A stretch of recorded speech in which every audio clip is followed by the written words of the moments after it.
지금은 성경 봉독 시간입니다. 모두 자리에서 일어나 주시길 바랍니다.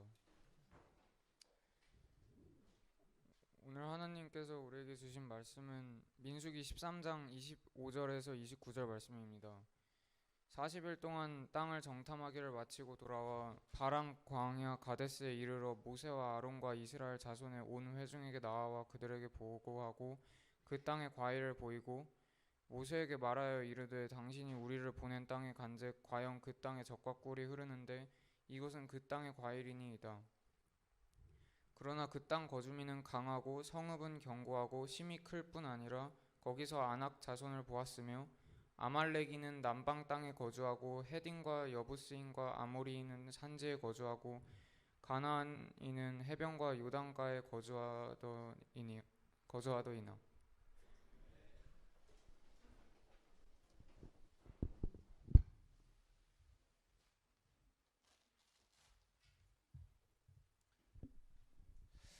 자, 여러분 안녕하세요.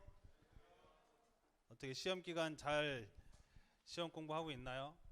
벌써 조금 이렇게 뻥꾸가 난 곳이 좀 보여요. 시험 기간이 되면은 항상 이게 공부를 택할지 교회를 택할지, 물론 안 나온 친구들 중에서도 이렇게 뭐 온라인으로 드린다든지 하는 것 같은데, 그럼에도 불구하고 현장에 나온 우리 친구들을 환영하고 또 축복합니다. 옆에 친구하고 이렇게 격려하면서 인사 나눕시다. 시험 때문에 시험 들지 말자. 같이 한번 좀 인사 나눠볼게요. 자, 그래요. 시험 기간이 되면은 여러분들 얼굴이 약간 흑빛이 돼. 그래서 좀 걱정이 돼요. 이 괜찮은 건가? 지금 이제 한창 또 피곤할 때잖아요. 그렇죠? 지금 막 황사 먼지도 막 심하고 이렇게 약간 계절이 바뀌는 시기이기 때문에 면역력도 많이 떨어지는데 몸 잘 관리했으면 좋겠어요. 지난주에 우리가 그거 했거든요. 부활절 사행시 콘테스트를 했는데 하나 둘셋넷 다섯 목장이 여섯 목장이 하나 둘셋넷 여섯 목장이 뽑혔어요. 자, 이 시상품을 갖고 나왔는데 시상품은 바틀이거든요. 바틀 뭐 별건 아닌데,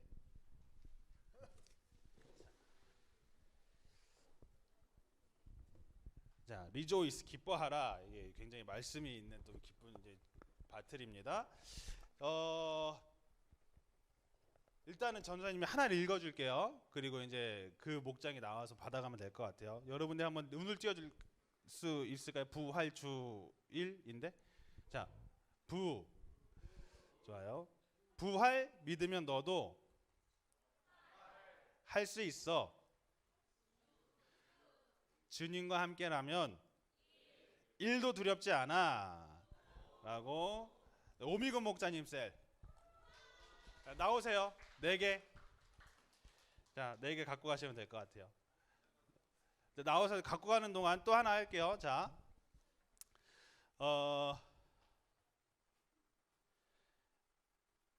하나 불러주시겠어요? 운 띄워주시겠어요? 부럽냐? 활활 타오르는 저 커플. 주님과 함께라면 일도 부럽지 않지롱. 이라고 아주 센스 있는, 왠지 좀 배가 아파하는 커플인 그 목자인 것 같은데, 정혜인 목자님 셀 나와서 갖고 가시면 될 것 같습니다. 박수. 몇 명이죠, 정혜인 목자님? 어디요? 어딨어 정혜인 목자님 셀? 자, 갖고 가세요. 또 불러볼게요. 눈 띄워주시겠어요? 부러운 것이 없습니다. 활짝 웃게 되었습니다. 주님을 만난 후부터 일상이 주님의 사랑과 은혜로 가득해졌습니다. 약간 이거 목자님이 한 거 아닐까라는 좀 의구심이 들지만, 김현철 목자님 셀 축하해요. 자, 그 다음 또 하나 불러주세요. 자, 할까요? 자, 운 띄워주세요. 부활하신 예수님으로 인해 활력을 찾은 우리 주변의 전도에서 일요일엔 함께 교회로. 오승정 목자님 셀이죠. 오승정 목사님 셀 손들 나오세요. 네. 이거 전도사님이 뽑은 게 아니고 얘들아 이거 투표한 거예요. 그러니까 절대 뭐 비리 같은 거 없습니다. 네. 네, 2개 남았어요. 두 목장 남았는데 한번 눈 띄워 주시겠어요? 부식되고 활기를 잃은 나의 삶은 주님을 만나 바뀌었으니 일생을 바쳐 주를 따르리. 굉장히 각오가 남다른 목장의 고백인 것 같습니다. 임진강 목장님 셀. 네, 마지막이에요. 마지막. 자, 운 띄워주세요. 부활해 주신 예수님, 활활 타오르는 사랑으로 우리를 위해 십자가에 죽었다 다시 살아나 주셔서 감사합니다. 주님, 살아도 주를 위해, 죽어도 주를 위해 살겠습니다. 일요일뿐만 아니라 매일매일 주님과 동행하며 거룩한 산 예배로 살아가게 동행해 주세요. 라고 멋진 우리 고두현 목사님 셀 박수로 환영해 주셨으면 좋겠어요. 아니, 보니까 진짜 센스가 남다른 것 같아요. 이거 말고도 굉장히 잘한 게 많았거든요. 잘한 목장들이 많았는데 못 받았다고 서운해하지 마시고 다른 목장도 진짜 잘했습니다. 그런데 이제 투표를 통해서 한 거니까요. 아, 진짜 저렇게 잘한 목장도 있구나 이렇게 생각했으면 좋겠어요. 자, 이 시간 말씀 나눌 답이 없는 상황 속에서라는 말씀을 가지고 함께 좀 말씀을 함께 나눠보려고 합니다. 답이 없는 상황 속에서 우리는 어떻게 답을 찾고 있는지. 자, 여러분 시험 기간이긴 하지만 전사님이 한번 시험 문제라고 하기엔 조금 뭐하지만 수학 문제를 하나 내볼게요. 정답이 뭔지 좀 풀어봤으면 좋겠는데 띄워주시겠어요? 자, 이 문제의 답을 한번 구해봅시다.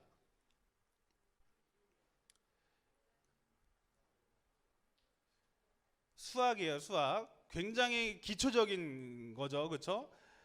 공식만 안다면은 굉장히 기초적인 수학인데 이제 한번 문제를 내본 거예요. 자, 정답이 뭘까요? 1? 9? 왜 이래? 야, 초등학교도 아니고 왜 나누는 거야? 자, 나는 1이다. 1이 답이다. 손. 오케이, 많아요. 나는 9다. 9가 맞다. 9가 손. 9가 답이다. 손. 손 안는 친구는 뭐야? 다른 거 있어요? 3? 3이 나와? 지금 클라스 지금 혼돈의 카오스가 나오기 시작했어. 지금 막 뭐 1이냐 9냐 지금 하면서 의견이 굉장히 분분해요. 여러분, 이 문제가 답이 계산기에다 입력을 하잖아요. 계산기가 그러면 어떻게 나오느냐면은 한번 띄워주세요. 사진. 1이 나오는 계산기가 있고요, 9가 나오는 계산기가 있어요. 이게 지금 모델에 따라서 어떤 건 1이 나오고 어떤 건 9가 나와요. 이게 개판이죠, 그렇죠? 수학이 우리가 생각할 땐 수학이 다 맞는 거라고 생각하지만 수학도 인간이 만든 공식이에요. 그래서 오류가 생깁니다. 그래서 어떻게 이렇게 계산하면 9가 되고 이렇게 계산하면은 1이 되죠, 그렇죠? 그러니까 1이 나오는 이유는 이거죠. 이 가로부터 계산하는 거예요. 그래서 3 그리고 이제 어떻게 해요? 두 개 곱하니까 6. 그래서 이제 나누니까 1 해서 이제 1이다라는 답이 나오는 거고, 이제 9가 나오는 거는 또 다르죠, 그렇죠? 저렇게 하면 또 이제 9가 나오고 이러는 거죠. 이 공식은요, 여러분, 아직도 수학자들 사이에서는 갑론을박이 좀 막 있다고 해요. 어떤 사람은 1이 맞다라고 하는 사람이 있고 어떤 사람은 9가 맞다고 하는 사람들이 있어요. 그러니까 한 가지 문제는 뭐냐면 이게 공식 자체가, 수식 자체가 명확하지가 않다. 이 문제 자체가 오류다라고 이야기하는 사람들도 있습니다. 수학을 좋아하는 사람들의 특징이 뭐냐면 명확하게 나타나니까 되게 좋아하거든요. 근데 문제는 명확하지 않은 답이 나올 때가 존재한다는 거예요. 그래서 어떤 사람들은 또 이렇게 이야기해요. 1과 2 사이에 다른 숫자가 있다 하면서 막 이야기하는 사람들이 있어요. 이제 그때부터 머리가 깨지기 시작하는 거지. 그럼 뭐 있겠지. 근데 막 뭐 정수가 있다라는 거, 1과 2 사이에 뭐 다른 정수가 있다, 막 이런 이상한 소리를 막 하는 사람들도 있고 막 그래요. 한 가지 확실한 거는 문제를 풀기 위해서는 뭐가 있어야 되냐면 공식이 있어야죠, 그렇죠? 그 문제를 풀기 위한 공식을 알아야 됩니다. 그런데 우리가 완벽하다고 생각하는 수학 공식조차도 그 시대에 따라서 풀이법이 조금씩 달라요. 그래서 여러분들 아까 봤던 그 수식에서 1917년도에는 1이라는 답이 맞다라고 이야기하는데 지금 이제 그 이후에는 9가 맞다라고 하는 사람들이 조금 더 많아요. 근데 그것도 말이 많습니다. 1이 맞냐 9가 맞냐, 그것도 말이 많아요. 이 말은요, 우리가 살아가는 이 세대 속에서 수학조차도 이런 공식이 답이 다르잖아요. 문제를 해결하기 위한 완벽한 공식을 찾는 것이 쉬울까 어려울까요? 어렵다는 거예요. 어떤 문제를 마주했을 때 그 문제를 풀이하기 위한 완벽한 공식이라는 것이 사실은 존재하기는 쉽지가 않다는 거죠. 그것을 찾기가 쉽지 않다는 거예요. 여러분, 우리의 삶은요, 문제의 연속입니다. 그렇죠? 그리고 문제를 풀어가면서 인류는 성장해 왔어요. 그 문제를 해결해가면서 성장해 왔다고요. 지금 우리가 사는 이 세상 너무 이제 편하잖아요. 그 문제들을 해결하니까. 옛날에 유럽 시대에 하이힐이 발견된 이유가 뭔지 아니? 알죠? 왜 하이힐이 발명이 됐죠? 똥밭이라서. 그 배변을 어떻게 처리를 못하는 거예요. 그러니까 어떻게 계속 다 바깥에 버리는 거예요. 그러다 보니까 바닥이 다 똥밭이니까 그걸 피하려고 사람들이 굽을 높인 거죠. 그게 이제 그래서 하이힐이 발명이 되기 시작한 거죠. 이제 그 하수도 시설이 그런 문제를 해결하려고 이제는 우리나라는 어떻게 해요? 하수도 시설을 잘 만들었어요. 그래서 이제는 바깥은 똥밭이 아니죠. 옛날에는 과거 우리나라도 그 변이라는 걸 해결하기 위해서 어떻게 했어요? 그 변을 모아서 거름으로 쓰고 막 이랬잖아요. 이런 문제들을 하나하나 해결해 나가면서 지금의 우리가 있는 거예요. 앞으로도 해결해야 될 문제들은 너무나도 많습니다.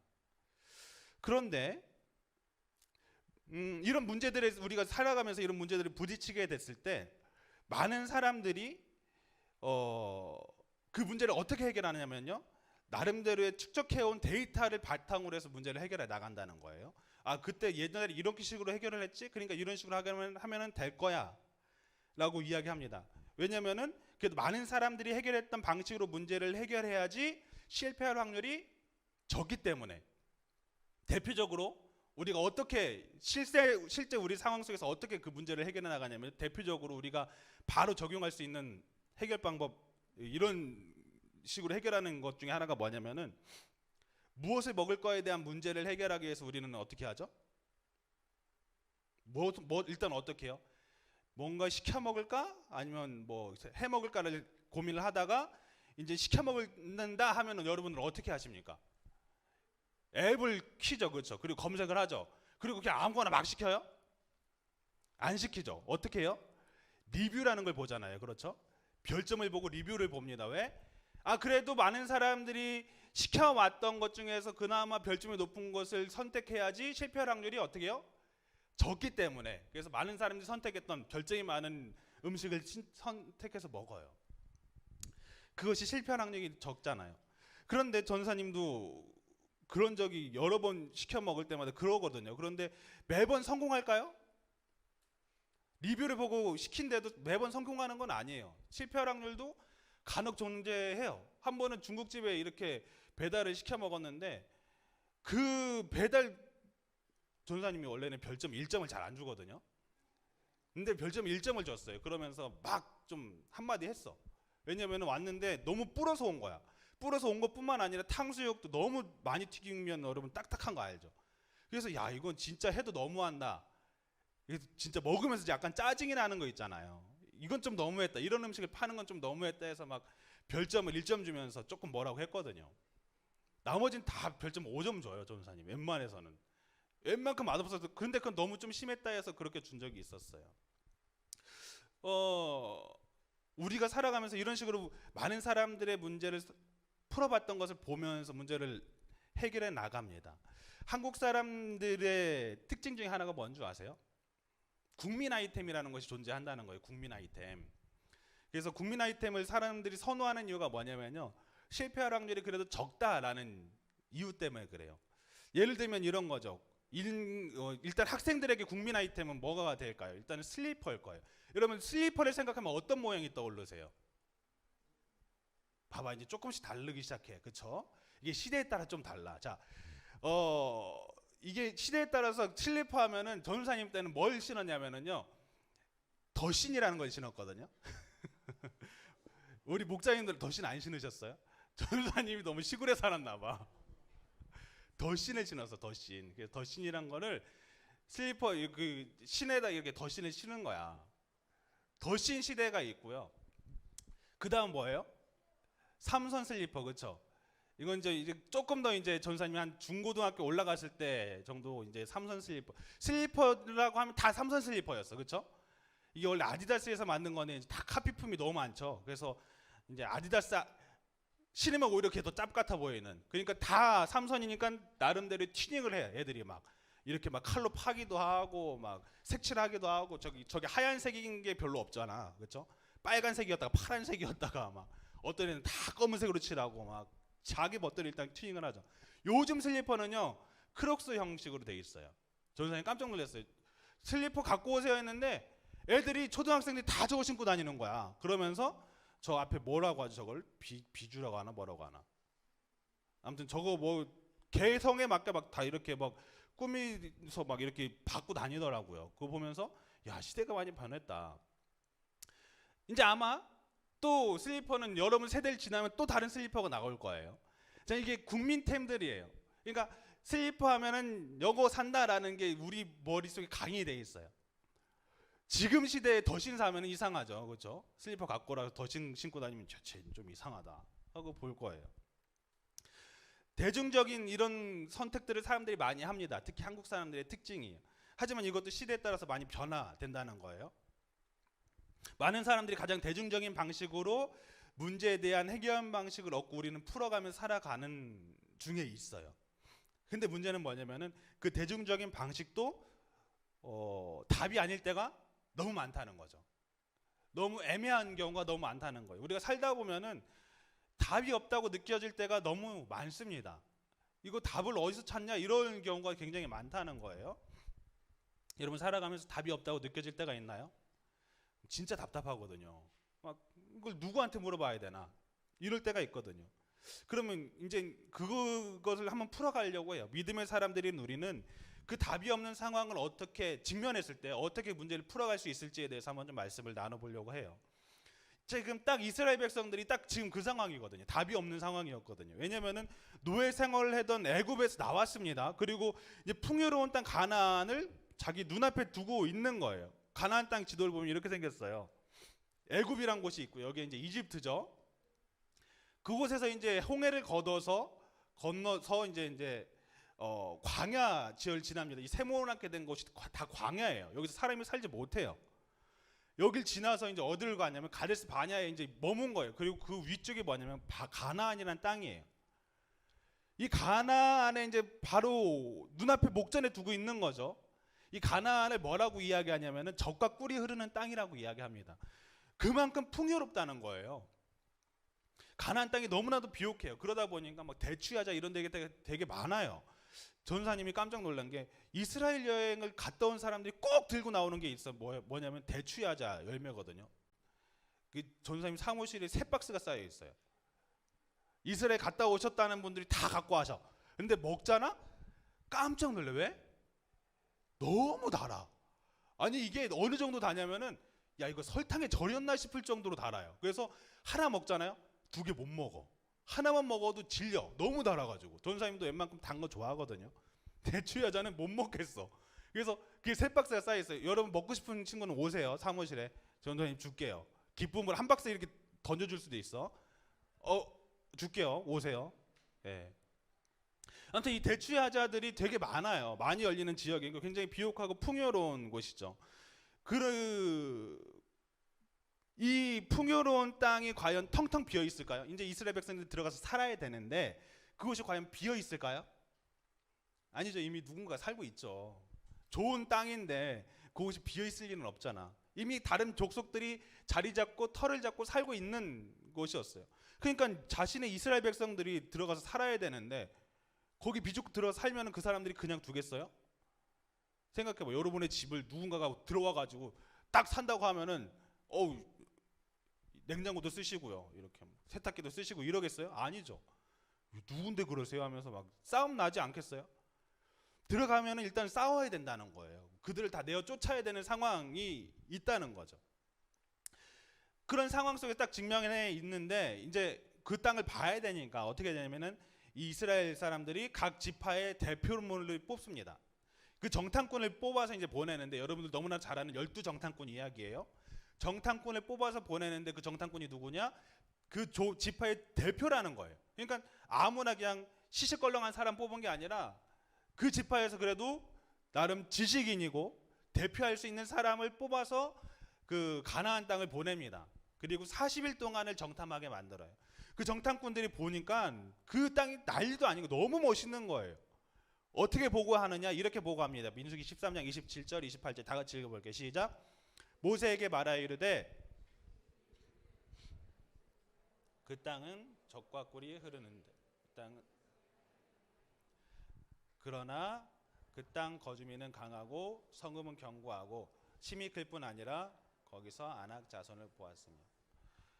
그들이 그곳을 봤는데 와, 진짜 너무 풍족한 거예요. 젖과 꿀이 흐른다고 할 정도로 진짜 풍성합니다. 어느 정도 풍성했냐? 포도송이를 따는데 막대기로 남성이 두 명이 이렇게 막대기로 이고 지는 것을 본 거예요. 포도송이를. 그러니까 얼마나 풍족한 땅인 거예요.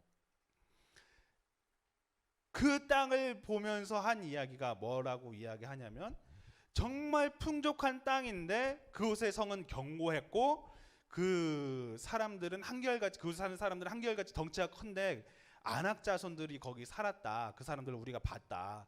네피림의 후손인 아낙 자손을 봤다라고 이야기를 합니다. 그들이 보고 온 네피림의 후손이라고 기록되어 있는 이 아낙 자손이라는 사람은요 거인 족속들이었어요. 족속 자체가 종자 자체가 거인이었다고요. 거인들이 실제로 존재했었습니다. 성경에 이야기하고 있어요. 우리가 너무 잘 알고 있는 그 네피림이라고 하는 이 아낙 족속의 후예가 누구냐면은 여러분들이 진짜 잘 알고 있는 골리앗이 바로 그 아낙 자손의 후예로 보고 있어요. 왜냐면요 골리앗 이렇게 나중에 이 아낙 자손을 이스라엘 백성들이 다 멸절시키거든요. 다 들어가서 다 정복을 합니다. 다 내쫓고 다 쫓아내요. 그런데 어디만 남기냐면은 가드라는 지역과 아스돗이라는 지역에만 남겨둬요. 그래서 여호수아 11장 22절 보면 이렇게 말씀하시거든요. 이스라엘 자손에는 아낙 사람들이 하나도 남지 아니하였고 어디 있대요? 가드와 아스돗에만 남았다라고 이야기해요. 그런데 골리앗이 어디 사람인 줄 아세요? 가드 사람이에요. 사무엘상 17장 4절 보면 이렇게 말해요. 블레셋의 사람들이 진영에서 싸움을 도두는 자가 왔는데 그의 이름은 골리앗이요 어디 사람이라? 가드 사람이라. 어느 족속인 걸 유추해 볼 수 있어요? 아낙 자손의 후예라는 걸 유추해 볼 수 있죠. 그러니까 몇몇 안 남은 사람들인데 골리앗 앞에서도 어떻게 됐어요? 이스라엘 백성들이 어떻게 했어요? 덜덜 떨었잖아. 세상에 야 저게 사람이냐 공룡이냐 할 정도로 너무 막 기굴이 장대하니까 최홍만보다도 더 컸다고 이야기를 하니까 최홍만도 보면 마이크가 추파추파 같이 보이잖아요. 왠지 착시 현상이 막 일어나잖아. 그런데 골리앗 앞에 딱 그런 골리앗이 생각해봐요. 지천에 깔렸어. 어떻게 들어가? 그 사람 앞에 이제 멱살 잡히면 끝나는 건데 어떻게 들어가냐는 거죠. 여러분들이 그런 상황에 있다고 하면 어떻게 정말 답이 없는 거죠. 저런 사람들 우리가 내쫓으라고? 야 맞짱 까도 진짜 저건 답이 안 나오는데 어떻게 이기냐. 생각해보세요. 이스라엘 백성들은요 전투훈련을 받은 사람 족속도 아니었어요. 노예 생활만 진짜 줄창해가지고 전투훈련이란 건 받아본 적도 없고요. 제대로 된 무기도 없습니다. 뭐만 있어요? 그냥 뭐 다 허물어져가는 농기구 몇 개 좀 있을 뿐이겠죠. 그러니까 그거 들고 싸울 수도 없는 노릇이고 어떻게 그들과 싸우겠느냐는 거죠. 그곳에 이스라엘 백성들이 들어가야 되는 상황인 거예요. 이런 상황 속에서 12정탐꾼 중에서 10명의 정탐꾼은 뭐라고 보고하죠? 들어가지 못한다라고 보고합니다. 그리고 2명의 정탐꾼은 들어갈 수 있다라고 보고를 해요. 자, 10명의 정탐꾼을 보면서 들어갈 수 없다라고 이야기하는 그 정탐꾼을 보면서 우리가 욕할 수 있을까요? 이야, 저 바보 같은 놈들 왜 못 들어간다고 할 수 있을까요? 아니에요. 그들은요. 그들의 보고는 상당히 이성적인 보고였어요. 맞는 거였어요. 오히려 들어갈 수 있다고 보고한 이 2명의 정탐꾼이 말도 안 되는 보고를 한 거거든요. 그 군사훈련도 제대로 받지 못한 이스라엘 백성들이 그 피지컬 100에 나올 법한 막 아낙 자손들과 싸워서 승리해서 이길 확률은 제로에 가까웠어요. 여러분 피지컬 100 봤죠? 막 몸이 이따만한 사람들 막 잔뜩 나와가지고 막 근육 돼지들 같이 생겨서 막 그렇죠. 그걸 보면서 야 세상에 저렇게 무식하게 생긴 사람들이 있냐 싶은 사람들이 있잖아요. 근데 그런 사람들이 막 지천에 깔려 있는데 그곳에 우리가 싸운다고 하면은 누가 이긴다고 하겠어요? 그건 진짜 말도 안 되는 이야기죠. 그런데 그곳에 갈 수 없다고 보고한 정탐꾼들이 보지 못한 것이 하나가 있다는 거예요. 그들이 그 땅도 봤고요, 아낙 자손도 봤고 다 봤어요. 근데 뭘 못 봤을까요? 그들과 함께한 하나님을 보지 못했다는 거죠. 너희들과 함께하는 하나님이 계신데 그 하나님을 보지 못하고 그것만 보고 보고를 한 거예요. 그러니까 들어가지 못한다고 이야기한 거죠. 하지만 그곳에 들어갈 수 있다고 보고한 두 명의 정탐꾼 여호수아와 갈렙은 그들과 함께하는 하나님을 봤기 때문에 들어갈 수 있다라고 고백을 했다라는 거예요. 민수기 14장 6절에서 9절 말씀입니다. 다 같이 한번 큰 소리로 봉독해 보도록 할게요. 시작. 그러자 그 땅을 탐지하고 돌아온 이들 가운데서 눈의 아들 여호수아와 여분네의 아들 갈렙이 슬픔에 겨워 자신들의 옷을 찢으며 이스라엘 자손 온 회중에게 말하였다. 우리가 탐지하려고 두루다려본 그 땅은 매우 좋은 땅입니다. 주님께서 우리를 사랑하신다면 그 땅으로 우리를 인도하실 것입니다. 젖과 꿀이 흐르는 그 땅을 우리에게 주실 것입니다. 다만 여러분은 주님을 거역하지만 마십시오. 여러분은 그 땅 백성을 두려워하지 마십시오. 그들은 우리의 밥입니다. 그들의 방어력은 사라졌습니다. 주님께서 우리와 함께 계시니 그들을 두려워하지 마십시오. 야, 거기 못 들어간다라고 말하니까 여호수아와 갈렙이 어떻게 하냐면 옷을 찢으면서 이야기해요. 울분을 토합니다. 뭐라고요? 하나님을 주님을 거역하지 말라. 주님이 우리와 함께 하시면 우린 그곳에 들어갈 수 있다라고 고백을 했다는 거예요. 이 여호수아와 갈렙의 외침 속에서 우리가 배울 수 있는 점 첫 번째 뭐냐면요. 답이 없는 상황 속에서 문제를 해결하는 방법은 문제 넘어 함께 하시는 하나님을 바라보라라는 거죠. 문제를 넘어서 함께 하시는 하나님을 바라보는 것, 그것이 바로 해결의 방법이라는 거예요. 여러분은 어떤 문제에 직면하게 됐을 때 무엇을 보나요? 문제를 보십니까? 아니면은 그 문제 너머에 계신 하나님을 보십니까? 우리들의 문제는요, 문제만 본 나머지 하나님을 보지 못할 때가 너무나도 많다는 거예요. 여러분, 다윗과 골리앗이 싸웠을 때도 마찬가지죠. 확률적으로 다윗이 골리앗을 쓰러뜨릴 수 있는 확률은 이상적인 계산대로라면 상당히 희박했어요. 말이 안 되는 게임이었어요. 하지만 다윗이 골리앗을 쓰러뜨릴 수 있었던 것은요, 그와 함께 하시는 하나님을 봤기 때문이죠. 하나님이 그와 함께 하시기 때문이라는 거죠. 그래서 다윗은 이렇게 고백하잖아요. 다윗이 블레셋 사람들에게 이르되 너는 칼과 단창으로 내게 나오거니와 나는 만군의 하나님 여호와의 이름으로 내게 나오느니라, 이렇게 고백을 하잖아요. 다윗이요, 골리앗 앞에 쓸 수 있었던 것은 자신의 어떤 능력을 바라본 게 아니라 나와 함께하는 하나님을 바라봤기 때문에 그 자리에 섰다는 거예요. 여러분, 우리는 간혹 너무 문제만 바라본 나머지 하나님을 잊곤 합니다. 하나님이 보이지 않을 때가 있어요. 근데 여러분, 분명히 기억하세요. 성경에 나오는 수많은 역사들이요, 인간의 이성적으로 되어지었던 부분들은 단 한순간도 없었다는 거예요. 그 모든 것들이요, 하나님의 역사하심의 책이었다는 거예요. 이스라엘 민족이 가나안 땅에서 나오는 것부터 시작해서, 그리고 가나안 땅으로 들어가는 것까지 해서, 그리고 가나안 땅에 살아가는 그 모든 역사들이 다 하나님의 역사하심이었다는 거예요.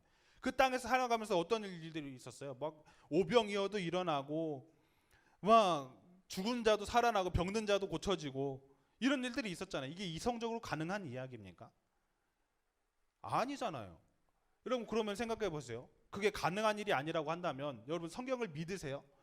어떤 사람들은 취사 선택으로 믿어요. 이성적으로 이해되는 것까지만 믿어.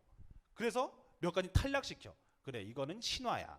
이거는 말이 안 돼. 이거는 오병이어는 다른 사람들이 알아서 냈겠지 하면서 다 취사 선택하는 거. 다 팔다리 자르고.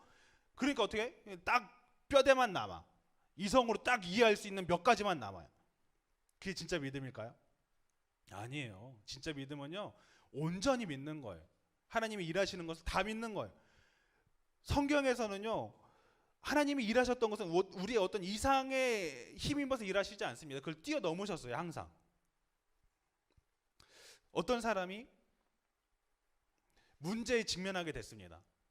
그것을 해결하려고 문제라는 것을 짊어지고 산을 오르기 시작했어요. 그게 봤더니 50km가 넘는 바위를 짊어지고 산을 오르기 시작한 거죠. 그 바위를 어떻게든지 그 산을 가지고 내려왔어야 됐어요. 오르는 게 아니라 바위를 가지고 이제 내려오는데 정말 힘겹게 막 끙끙거리면서 내려온 거예요. 그러다 보니까 막 허리도 삐고 온몸이 멍들기 시작해요. 손은 막 다 까지고 깨지기 시작해요. 너무 힘든 거예요. 그 문제를 갖고 내려오려니까. 그러면서 중간에서 포기하려고 했습니다. 아, 도저히 못 갖고 내려오겠다. 그럴 때 밑에서 어떤 음성이 들려요. 어이, 그러지 말고 굴려. 그러니까 그 사람이 딱 그러네. 굴리면 되는 걸 내가 왜 이걸 이렇게 짊어지고 내려왔지? 여러분, 우리들의 모습이 이래요. 하나님은 뭐라고 이야기하시냐면 믿어라, 믿고 맡겨라라고 말씀하시거든요. 근데 우리는 어떻게 자꾸 짊어지려고 해요. 내가 왠지 놓으면 안 될 것 같아. 근데 계속 얘기하세요. 그러지 말고 믿고 굴려. 그 짐을 다 나에게 맡겨라고 말씀하시잖아요.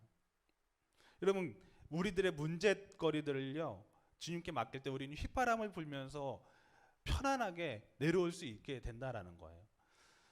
답이 없는 상황 속에서 해결할 수 있는 방법, 첫 번째는 문제나무 하나님을 바라보라라는 거예요. 그럼 두 번째, 답이 없는 상황 속에서 문제를 해결할 수 있는 방법은 뭐냐? 하나님의 뜻을 분별하고 뭐해라? 도전해라 라는 거죠.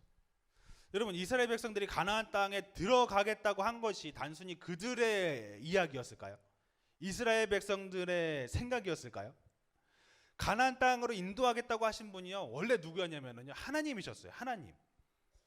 모세를 광야에서 부르면서 처음에 이렇게 이야기합니다. 처음 모세를 만났을 때 이야기한 거예요. 다 같이 읽어볼게요. 시작.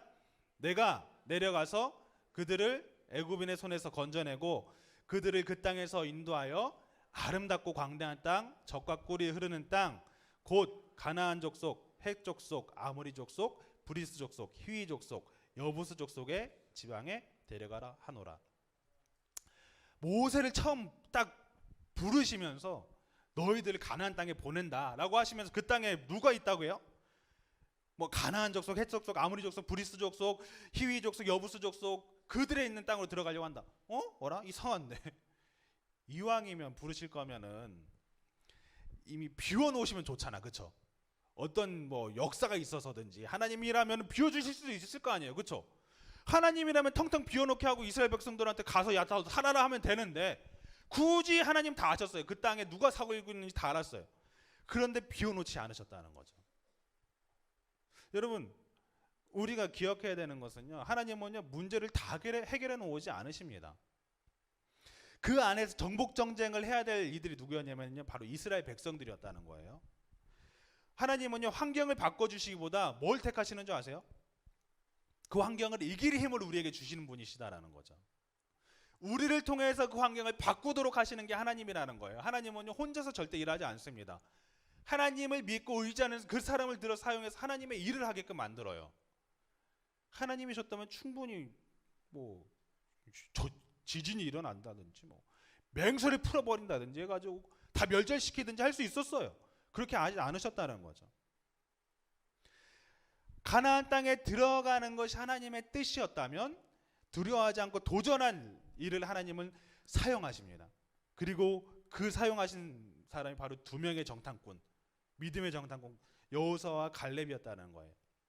그래서 결국 가나안 땅에 들어갈 수 있는 사람이 누구였냐면요, 들어간 사람이 여호수아와 갈렙 두 명이었어요. 그래서 민수기 14장 30절 이렇게 말씀합니다. 다 같이 읽어볼게요. 시작.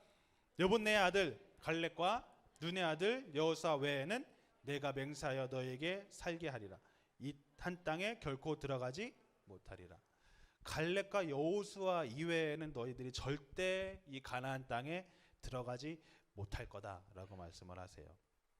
그래서 결국 가나안 땅에 들어갈 수 있는 사람은요, 광야에서 1세대 중에서는 여호수아와 갈렙만 들어갈 수 있었습니다. 나머지는 2세대들만 들어갔어요. 여러분, 가나안으로 이스라엘 백성들을 이끌겠다고 하나님이 약속을 하셨다면 그것을 신뢰하고 따르면 되는 거예요. 문제에 직면하게 된다면 일단 여러분 기억하세요. 하나님의 뜻이 무엇인가를 분별하고 그것을 담대하게 도전할 수 있는 우리들이 될 수 있었으면 좋겠습니다. 아멘. 중요한 건 그거예요. 하나님의 뜻을 분별하는 거예요. 어떤 사람들은 분별하지 못해서 막 그냥 덤비는 사람들이 있어요. 그러면 실패해요. 중요한 건 하나님의 뜻을 먼저 구하는 거예요. 하나님의 뜻을 분별하는 것이 쉬울까요? 어려울까요? 쉽지 않아요. 예. 생각보다 쉽지는 않아요. 그래서 항상 물어봐야 돼요. 하나님의 뜻이 무엇인지를 항상 물어봐야 돼요. 그런데 하나님의 성품을 이해한다면, 그리고 하나님의 말씀을 이해한다면 또 그렇게 막상 막 어렵지도 않는 것이 하나님의 뜻을 분별하는 거예요. 여러분 이걸 기억하세요. 하나님은요, 하나님의 뜻을 구하는데 우리가 무엇을 먹을지 무엇을 마실지 무엇을 입을지는 하나님은 크게 개의치 않으시는 분이심을 기억하시기 바랍니다. 우리 항상 기억하죠. 하나님 무엇을 먹을까요? 그래, 짜장면을 먹어라. 하나님이 짜장면을 먹으라고 하십니다. 짜장면 먹으라고. 누구랑 결혼할까요? 저 자매랑 결혼해라. 당신이랑 결혼하라고 하십니다. 그럼 그 자매한테 뭐라고 하실까? 결혼하지 마라. 그럼 뭐가 맞는 거야? 난리도 아니죠, 그렇죠? 여러분 하나님은요, 내가 뭘 먹을지 뭘 입을지 별 관심이 없어요. 왜? 그렇게 중요한 게 아니거든. 내가 어느 자매랑 결혼할지 어느 대학을 갈지 중요하지 않아요. 하나님 별 관심 없어요. 하나님 어느 대학교 갈까요? 네가 알아서 해. 이게 솔직한 하나님의 마음이에요. 하나님이 뭘 보시냐면요, 먼저 그의 나라와 그의 의를 구하는 걸 보신다는 거예요. 네가 어느 대학을 가든 관심 없어. 상관없어. 네가 어느 대학을 가든 괜찮아. 대신 그 대학에 가서 네가 무엇을 하느냐가 중요한 거야. 그곳에서 네가 하나님의 나라와 의를 구한다면 되는 거야 라고 하나님을 보신다는 거예요. 근데 자꾸 우리는 욕심이 생기는 거야. 그러니까 어떻게 해? 하나님 서울 인서울하게 해주세요 하면서 막 구하잖아요. 그게 내 뜻이, 그게 하나님의 뜻이라고 생각해. 자꾸 하나님의 뜻입니다. 그 신학교에서 제일 듣기 싫은 말이 뭐냐면, 자매를 보면서 하나님이 당신을 결혼하라고 했대요 막 이런 거. 얼마나 무서워. 자매 입장에서 막 소름 끼치잖아. 아니 난 기도도 안 했는데 뭐 나보고 결혼하라고 했대 하면서 막 오는 형제님들이 있거든. 진짜로 전도사님들이 있거든요. 얼마나 무섭겠어. 하나님의 뜻이, 그럼 거역하면 하나님의 뜻을 거역하는 건가 막 이러잖아. 여러분 우린 자꾸 나의 욕심 때문에 하나님의 뜻을 내 생각대로 막 종종하고 막 생각해요. 그러면서 실제는 이게 먹고 싶으니까 다 구하는 거거든. 그게 중요한 게 아니라는 거예요. 하나님의 나라와 뜻을 구하는 것, 내가 어느 남자 어느 여자와 결혼했든 상관없어요. 그 중요한 건 뭐냐면은 그 상대와 하나님의 나라를 위해서 무엇을 하고 있느냐라는 게 중요한 거죠.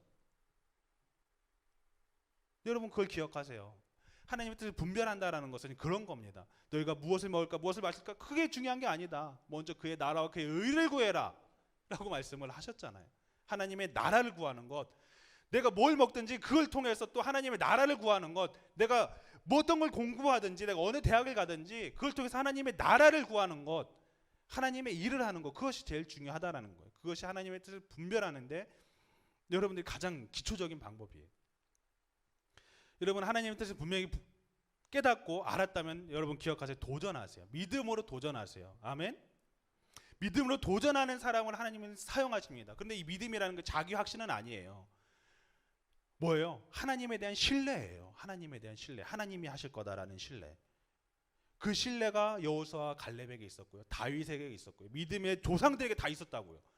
우리는 그럼 못할 거 아니, 할 수 있어요. 지금도 하나님 살아계시고 역사하시기 때문에 그 믿음을 가지고 도전하는 사람들은 하나님은 크게 쓰십니다.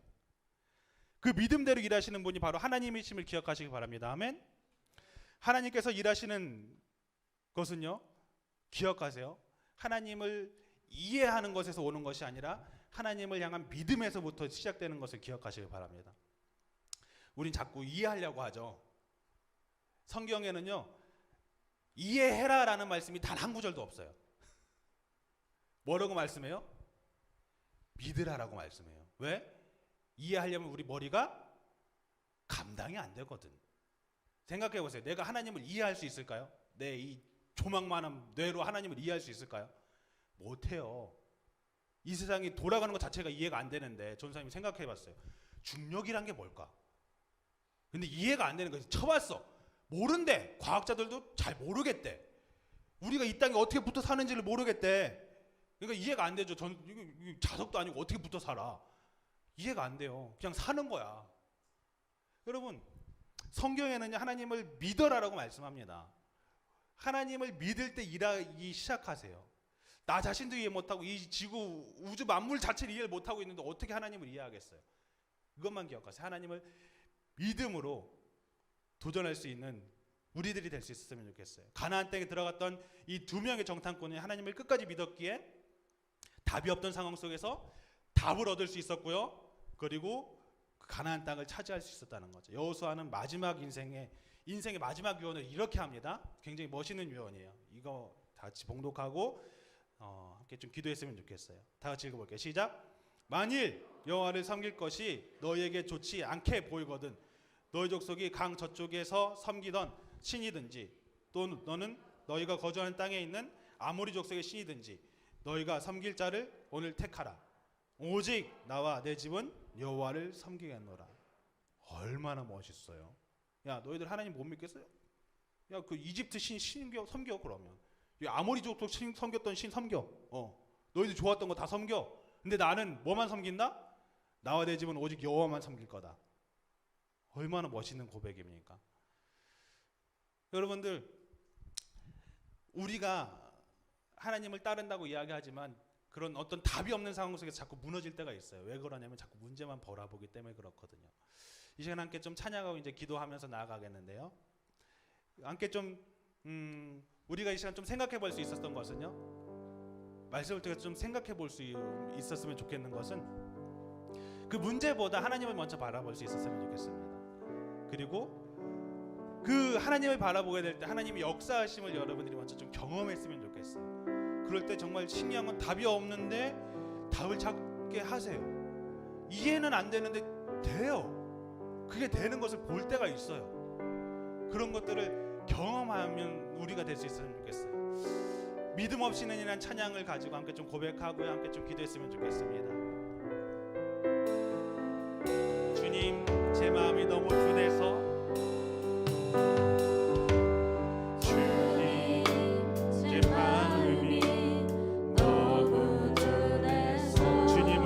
없었습니다.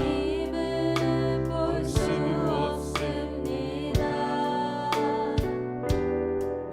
이 땅에서 가요 이 땅만 보다가 주님 손을 놓쳤습니다. 다시 한번 고백합니다. 주님, 제 마음이 너무 둔해서 주님, 제 마음이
기도할 것은 하나님, 저희 삶 가운데에 정말 답이 없는 상황이 있을 수 있습니다. 그 상황 속에서 문제 너머의 주님을 바라보게 하여 주시옵소서.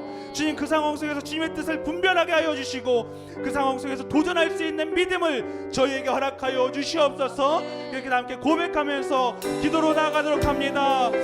아버지 하나님, 이 시간 저희가 주 앞에 나아갑니다. 아버지, 살면서 많은 문제들을 겪게 됩니다. 저희 경험으로 그 문제를 해결하려고 할 때가 있습니다. 저희 이성적인 생각으로 문제를 해결하려고 하지만 저희 그때마다 답이 없는 때가 너무나도 많습니다. 저희 그때마다 저희 그 벽을 부딪힐 때도 너무나도 많습니다. 저희 그 문제를 이기게 하시는 주님을 바라보게 하여 주시옵소서. 저희 그 문제를 해결하시는 주님을 바라보게 하여 주시옵소서. 주님, 저희가 주님을 바라보며 한 걸음 한 걸음 나아갈 때 가운데 일하시는 주님을 경험할 수 있도록 성령님 인하여 주시옵소서. 성령이 함께하여 주시옵소서. 주님 없이는 저희가 감당할 수 없음을 고백합니다. 주님 없이는 해결하지 수 없음을 고백합니다. 주님, 저희들에게 해결하나갈 수 있는 능력을 주님 허락하여 주시옵소서. 다만 여러분은 주님을 거역하지 마십시오. 여러분은 그 백성을 두려워하지 마십시오 고백했던 아버지 여호수아의 그 처절한 외침이 저희들의 외침이 되게 하여 주시고 저희 삶 가운데 나는 주님만을 따르겠노라고 고백하는 여호수아의 참된 고백이 저희들의 고백이 될 수 있도록 성령 하나님이 역사하시고 인도하여 주시옵소서. 주님만을 바라볼 수 있는 저희들이 될 수 있도록 주님 인도하여 주시고 일하여 주시옵소서. 가운데 일하신 주를 바라오니 주님께서 함께하여 주시고 이끄시 함께하여 주시옵소서.